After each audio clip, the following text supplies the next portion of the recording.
राजा शेर की 3 रंगीन बेटियां, सेवक बाघ और तेंदुए का रहस्य।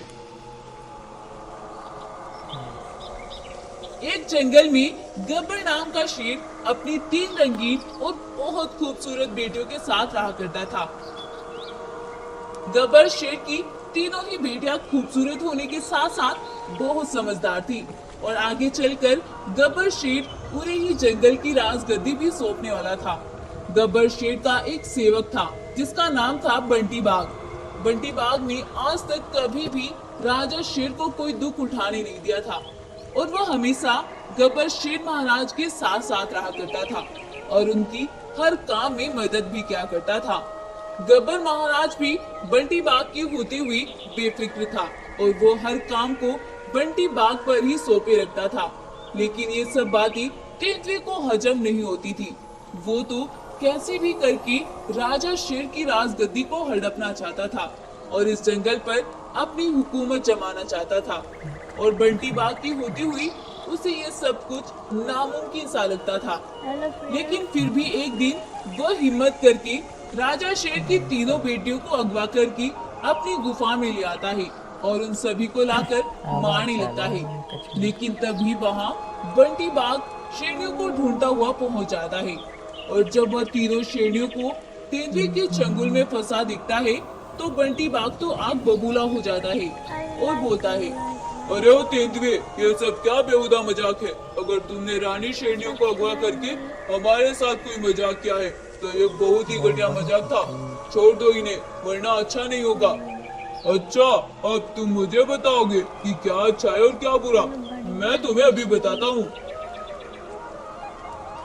अब तेंदुए और बंटी बाघ में खूब लड़ाई होने लगती है और तेंदुआ देखते ही देखते बाघ को मार डालता है। यह सब देखकर रानी शेरनियां और भी ज्यादा डर जाती हैं, लेकिन तेंदुआ तो उन्हें संभलने का भी मौका नहीं देता है और शेरनियों को भी मार डालता है। तभी तेंदुए को दूर से गब्बर शेर आता हुआ नजर आता है। गब्बर शेर को आता देखकर तेंदुआ तीनों रानी शेरनियों के पास बैठकर आंसू बहाने लगता है और जैसे ही गब्बर शेर तेंदुए के पास आता है उसके तो होश ही उड़ जाते हैं और राजा शेर तो जैसे पागल हो जाता है। उसकी तीनों बेटियां खून से लथपथ पड़ी थी और वह बोलता है, ये क्या हो गया मेरी बेटियों को और किसने किया ये हाल इन सब का। मुझे कुछ बताओ तेंदुए, प्लीज मुझे कुछ बताओ। महाराज, मुझे तो बताते हुए भी शर्म आ रही है कि आपके सबसे करीबी दोस्त बंटी बाघ ने ये सब किया है। क्षमा कीजिए महाराज, मैं आपकी बेटियों को नहीं बचा पाया। जब तक मैं यहाँ पहुँचा बंटी बाघ ने तीनों रानी शेरनियों को मार दिया था। लेकिन महाराज, फिर मैंने बंटी बाघ को भी जिंदा नहीं छोड़ा, मैंने उसे भी मार दिया। आखिर उसने हमारे महाराज के साथ गद्दारी जो की थी।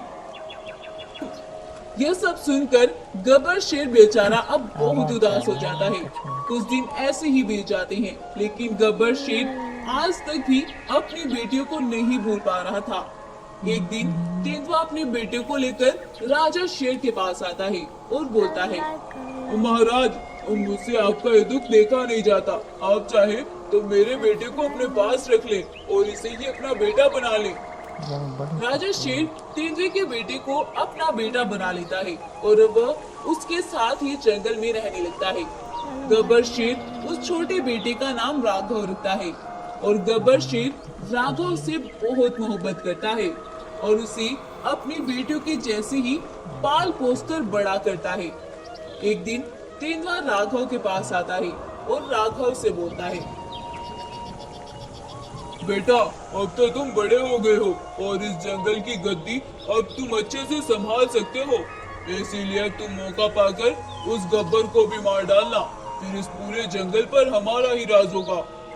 राघव तेंदुए की बात को समझ नहीं पा रहा था और वो बोलता है, पिताजी, आप ये क्या बोल रहे हैं? मेरी तो कुछ भी समझ नहीं आ रहा है।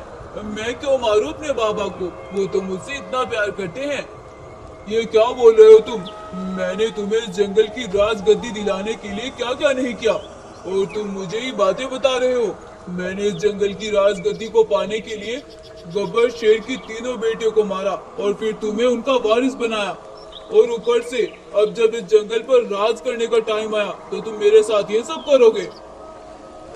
राघव जब राजा शेर की बेटी की मौत का कातिल अपने पिताजी को पाता है तो उसे बहुत गुस्सा आता है और वह अपने गुस्से पर कंट्रोल नहीं कर पाता है और वह अपने पिता को वही मार डालता है। तभी वहाँ गब्बर शेर भी आ जाता है और वो तेंदुए को मरा हुआ देखकर परेशान हो जाता है और बोलता है, बेटा राघव, ये सब किसने किया? किसने मारा तुम्हारे पिताजी को? अब राघव राजा शेर को अपने पिता की सारी चालाकियों के बारे में बताता है और उससे बताता है कि उसने ही आपकी बेटियों को मारा था और चालाकी से बाघ के सर पर उनका खून थोप दिया था। शेर भी जब तेंदुए की चालाकियों के बारे में सुनता है तो वह भी काफी दुखी होता है और अपने बेटे राघव को खूब लाड प्यार करता है। और कुछ दिन बीतने के बाद राजा शेर राघव को ही जंगल की राजगद्दी सौंप देता है और ये कहानी भी यहीं पर खत्म हो जाती है। तो दोस्तों, कैसी लगी आपको हमारी आज की स्टोरी? अगर आपको ये कहानी पसंद आई है तो प्लीज वीडियो को लाइक करें, शेयर करें और साथ में चैनल को भी सब्सक्राइब करें। Thank you. जंगल के रक्षक 3 गोल्डन शेर और रूप बदलने वाले शेर का जंगल पर हमला। दूर पहाड़ों के बीच एक घना और खूबसूरत जंगल था। उस जंगल की राजगद्दी 3 शेर भाइयों के हाथ में थी और वो तीनों ही भाई अपने जंगल की दिलो जान से रक्षा किया करते थे। उन तीनों भाइयों की रंग, रूप, कद और स्वभाव बिल्कुल एक जैसे थे। वो तीनों ही जंगल की रक्षा किया करते थे। जंगल के सभी जानवर भी उन तीनों भाइयों के राज में बहुत खुश थे और वो सभी उनका हर हुक्म माना करते थे। उसी जंगल में नदी के उस पार एक जालिम शेर भी रहा करता था जिसका नाम बघीरा था। उस जालिम शेर की इस चालाकी से सभी जंगलवासी अनजान थे। बघीरा शेर का एक जासूस सेवक था जो कि एक बाघ था। वह बाघ बघीरा शेर को पूरे जंगल के जानवरों की जासूसी करके सारी खबरें दिया करता था और फिर वो दोनों मिलकर जंगल पर अपना कहर बरपाते थे। ऐसे ही दिन बीत रहे थे और उस जालिम का कहर जंगल में दिन प्रतिदिन बढ़ता ही जा रहा था। एक दिन एक गाय रोते हुई गोल्डन शेर भाइयों के पास आती है और उनसे बोलती है, महाराज महाराज कुछ कीजिए महाराज, उस जालिम रंगीन शेर का कहर तो जंगल में और भी बढ़ता ही जा रहा है और रात तो जालिम ने मेरे पूरे परिवार को अपना निशाना बना लिया। अब मैं किसके सहारे जिंदा रहूं? अब तो मुझे भी मर जाना चाहिए। गाय को ऐसी रोती और बहकी बातें कहते देखकर उनमें से एक बोलता है, अरे गाय बहन, आप ऐसा क्यों बोल रही है? हम लगे हुए हैं ना उस जालिम शेर का पता लगाने में। जैसे ही हमें उन रंगीन शेरों का पता चलता है हम उन्हें मारने में 1 मिनट भी नहीं लगाएंगे। तुम एक काम करो, सभी जंगल वासियों को जाकर कहो कि वो अपनी गुफाओं से निकलना बंद कर दे। गाय राजा शेर का हुक्म मानती है और सभी जंगल वासियों तक यह खबर पहुंचा देती है। लेकिन जंगल के सभी जानवर राजा शेर के इस हुक्म को मानने से इनकार कर देते हैं और वह सभी इकट्ठा होकर उन शेर भाइयों के पास पहुंचते हैं और बोलते हैं, महाराज, अगर हम गुफाओं में कैद हो गए तो फिर हम उन रंगीन शेरों के हाथों से तो शायद बच जाएं, लेकिन हम भूख से मर जाएंगे। इसीलिए हमें अपना पेट भरने के लिए तो निकलना ही होगा। लोमड़ी बहन, हम तुम्हें यह नहीं बोल रहे कि तुम वहाँ कैद हो जाओ। हम ये कहना चाह रहे हैं कि इतना तक हम उनका पता न लगा ले। तुम सभी सावधानी बरतो और गुफाओं से कम बाहर आओ। हम जल्द ही उन जालिमों का पता लगा लेंगे। वो सभी ऐसी बातें कर ही रही थी कि तभी गोल्डन शेर की नजर झाड़ियों से आ रही एक परछाई पर जाती है जो कि एक रंगीन शेर की परछाई थी। उसे देखकर गोल्डन शेर उस परछाई के पीछे दौड़ पड़ता है, लेकिन जब तक वह वहां पहुंचता है तब तक वह परछाई वहां से गायब हो जाती है। अब गोल्डन शेर चारों ओर नजरें दौड़ाता है, लेकिन उससे दूर दूर तक भी कोई रंगीन शेर नजर नहीं आता है और वह थक हार कर वापस से गुफा में आता है और अपने भाइयों को सारी बात बताता है। अब वो तीनों भाई अपना पहरा और भी टाइट कर देते हैं और वो रात को भी जंगल में पहरा लगाने लगते हैं। एक दिन वो रंगीन शेर गोल्डन शेरों के हत्थे चढ़ जाता है और वो उस रंगीन शेर को पकड़कर पिंजरे में कैद कर लेते हैं।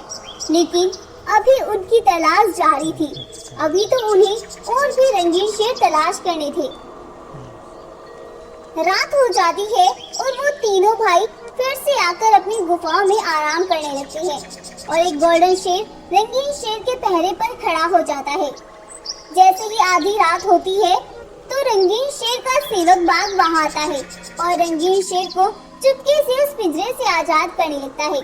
लेकिन तभी गोल्डन शेर की आंख खुल जाती है और वो उन्हें रोकने की कोशिश करने लगता है, पर वो दोनों गोल्डन शेर को भी मार डालते हैं और वहाँ से फरार हो जाते हैं।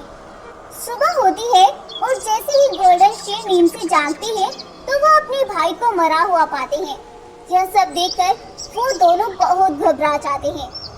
लेकिन अब तो वो उन रंगीन शेरों को कहीं से भी निकाल कर ले आना चाहते थे, पर कैसे? इसी तरह से कई दिन बीत जाते हैं। एक दिन वो दोनों भाई मिलकर एक प्लान बनाते हैं और जंगल के बीचों बीच एक लोमड़ी की खाल में भूसा भरकर खड़ा कर देते हैं और खुद पहाड़ियों के पीछे जाकर छिप जाते हैं।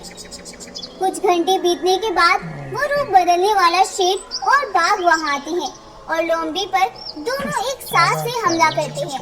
लेकिन जैसे ही वो दोनों उस लोमड़ी को छूते हैं, लोमड़ी की खाल का भूसा एकदम से पटक जाता है और वो दोनों जालिम वही जलकर राख हो जाते हैं। यह सब देखकर जंगल के सभी जानवर बहुत खुश होते हैं। लेकिन अभी तो उन्हें लगता था कि बहुत से रंगीन शेरों ने उनके जंगल पर हमला किया है, तो खतरा अभी टला नहीं। तभी वहाँ एक भालू दौड़ता हुआ आता है और वह सभी जंगल वासियों को खबर देता है कि वो रंगीन शेर कई सारे नहीं बल्कि एक ही शेर के कई सारे रूप थे और वह अपने रूपों को बदल बदल कर जंगल पर कहर बरसा रहा था। अब जंगल के जानवरों को तसल्ली मिलती है और वो दोनों गोल्डन शेर भी चैन की सांस लेते हैं और फिर से वह सभी एक नई जिंदगी की शुरुआत करते हैं और जंगल में खुशी खुशी रहने लगते हैं। इस कहानी से हमें सीख मिलती है कि जुर्म चाहे कितनी भी होशियारी से क्यों ना किया जाए, लेकिन वो एक ना एक दिन सबके सामने आता जरूर है। तो दोस्तों, आपको यह कहानी कैसी लगी आप हमें कमेंट करके